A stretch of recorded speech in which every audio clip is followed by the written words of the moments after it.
Well, hello. Today I'd like to give you my first impressions of an Imperial Sparta. This is a brand, once again, first impression is exactly that. I just knocked that light right into the camera. There we go. Once again, first impression is exactly that. I don't know much. I am in the process of getting myself educated, and we'll just see what happens. But this is an Imperial Sparta. I kind of forgot I bought this because I bought it, put it in my group of pens for first impressions, and it was sitting in a case, so I forgot. So I've actually had this pen for quite a while. So let's take a look at it. So you can see the pen kind of has a wood grain effect, blends in sort of with my desk. It actually was sitting in this the whole time. It was shipped in this. I'm pretty sure this isn't original. So I just didn't notice it. But let's take a closer look here. So the trim ring is loose. I'm working on fixing that. I've got several suggestions that are going to be attempted. Imperial Sparta. That's about all the branding there is. The clip has no branding. Regular finials. Open it.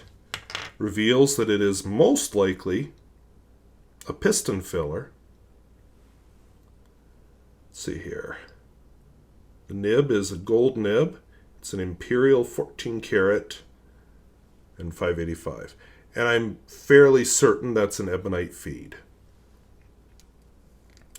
This is the piston turning knob. Now, this reveals a cork piston. So what do you do when you have a cork piston? Sometimes they dry out. Sometimes people who restore, they'll shrink over time. Sometimes people who restore them will restore with a cork piston. I prefer to put something else in. So, you test the pen. See if it bubbles, which it did. See if it will hold water. It actually draws water. Of course, I did all this prior to filming. I'm just reenacting it for you. So, I have the feeling that's a brand new cork in there. Like I said, normally I would replace that with O-rings, but if it's a brand new cork, heck, why not? But the cork will dry out, and you find in a lot of vintage pens it's dried out and shrunk and has to be replaced. So, I'm going to put in an ink that I purchased during my trip to Fargo. This is Lamy. I asked him what color it is, and he goes, I don't know, orange? It wasn't the owner, it was the guy that works there, but I think it's the Lamy Bronze, because he said, well, it is a special edition color. And it's not the the copper burst, which I always kind of wanted, but whatever. By the way, with vintage pens, I will have always cleaned them thoroughly before I do this, unless I forget for some reason. Because sometimes they have some nasty surprises. And I could draw more ink, but it looks like it's made a full fill there, so I'm going to just drip out 1 or 2 drops of ink, just to make sure I've got a good, slow, controlled leak, because that's what a fountain pen is. It's designed to leak all over. It just does it under control instead of like blurp all over your pants and your shirt and everything. Yeah, Lamy bottles do come with a very nice tissue paper, which I didn't use. It's blotting paper. And they come with this nice plastic thing that holds it and then a nice little doohickey for getting those last few drops of ink. I love Lamy bottles. Wrote that very smoothly. Definitely has some bounce to it. The ink is Lamy, I think, bronze.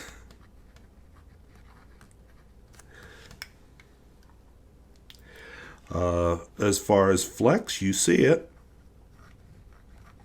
Maybe not what they call wet noodle flex, but definitely there.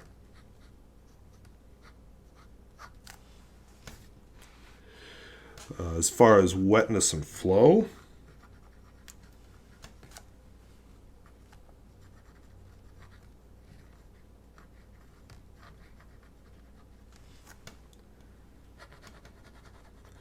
doesn't seem to have any trouble keeping up. the smear test. I think this is going to be a smeary one. We may get some alternate colors too, because I'm filming several of these in a row. No, pretty good. The black that I used in the last one didn't show up too badly. Reverse writing.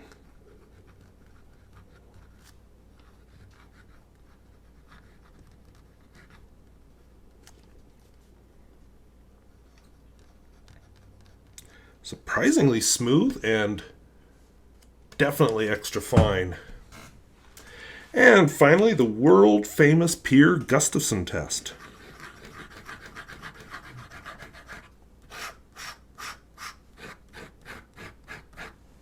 And I think it performed quite well there.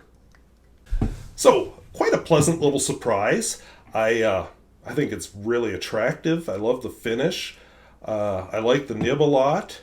Just all in all, a good pen. So what I look forward to doing next is learning more about it and getting to know the pen, writing with it with a lot of different inks and a lot of different papers, and eventually to do a full review on it when I know more information. This is just a first impression. As I use it more, I may discover I absolutely hate it. We don't know yet. But for now, quite pleased. So hope that was useful, hope it was interesting, and since it is a first impression, if you know something, please feel free to leave a comment down below. So I want to thank you for watching. We'll see you later. Bye-bye.